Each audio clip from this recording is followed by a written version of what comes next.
Hi guys, welcome to Early Years Matters TV. On this channel, we focus on everything early childhood related. If these are the kind of things you're looking forward, you have to just subscribe, and not just subscribe.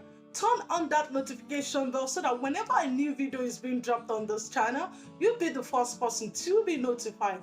Today, I'm going to be giving out tips and techniques in relation to sharing stories with young children. Yes, today's discussion is going to be all about tips and techniques you could use if you're sharing stories with young children. It's been proven by research that children love storytelling. Yes, they love listening to stories, and this is one of the ways you could gain their attention. I know sometimes as educators, you want the attention of the children. It might be difficult because they just want to do their own thing. But one of the ways you could gain that attention is through sharing of stories. Yes, when you share stories, they tend to listen to you, especially if it is the story that they love. You can gain their attention. They want to sit down. They want to hear what the story is all about. So now I'm going to be giving out some tips and techniques you could use when you're sharing stories. It's important when you're selecting the storybook, you need to ensure that it is age appropriate. Yes, this is important. You need to consider the age of the children that you'll be sharing this story with. Okay, for instance, if you're going to be sharing stories with babies, so you need to ensure that the storybook is age appropriate. This is important because, for instance, if the storybook are meant for toddlers and you pick out a book that are meant for preschoolers, so you can see that it's two different things. So age appropriate is really important when you're considering sharing stories to young children. You need to think of the age, and this comes with planning as well. Like I do say, a lot to take into consideration when planning for children's play. Not just focusing on the day of implementation. Planning is important as well. You will have to plan. Sometimes planning could take weeks, it could take months, just to ensure that you're doing the right thing. So it's important that you consider that when you're selecting the book, that it is age appropriate. Another thing you need to consider is ensure that the storybook is bright and colorful. Yes, this is important.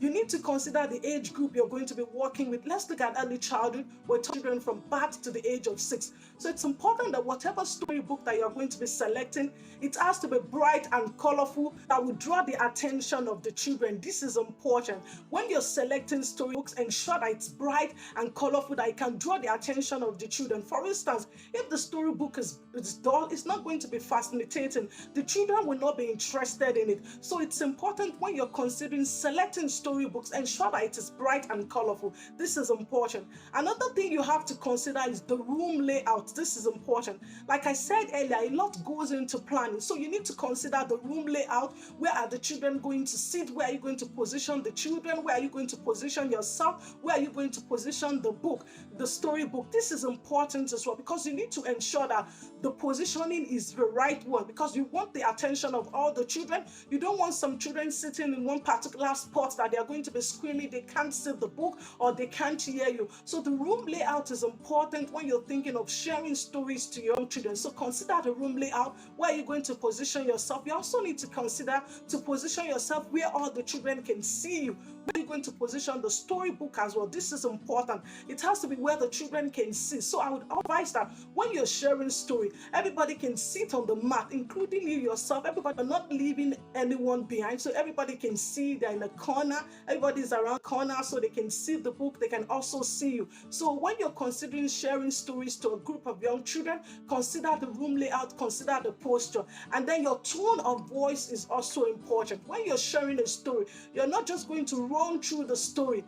It will require you to pause. At interval, you will have to pause. You would have to change your tone of voice. So let's say, for instance, sometimes you might have to go quiet. So it's important, your tone of voice is important also. So that's why it's also important that you glance through the story first. You read the storybook. So then you have an idea of where you're going to pause, where you're going to change your tone of voice, and so on. And I would also advise, in relation to story sharing, engage the children in the process as well. Ask them questions. For instance, you could ask them open-ended questions such as, what do you think is going to happen in the next page? So who can make the sound of a pig? Who can make the sound of a dog? So you can see you're engaging them in the process. This is important. Don't just think, oh, you're the adult, you're in charge, you just run. See yourself as a facilitator. You're facilitating the children's play. You engage them in the process as well. So take note when you're sharing stories for a group of young children, that you engage them in the process as well. Ask, this is the way they are going to learn. You don't want them to be passive, sitting down, you're doing all the talking, you're sharing the story, and then just looking at you. You need to engage them in the process as well. So take note of this tip as well, all right? I would encourage you that when you're sharing story, make sure that you bring life into it. Don't just be passive, bring life actions. This is important. Engage in the story, act out what's in the storybook. This is important. Don't just run through it and say, and then one day dog went to visit the cat. No, you're being passive. You need to bring action into it. And then one day the dog went to visit the cat. So you can see that's action. You're bringing action. And when you do this, you're definitely going to get the attention of the children. You're bringing life, your tone of voice.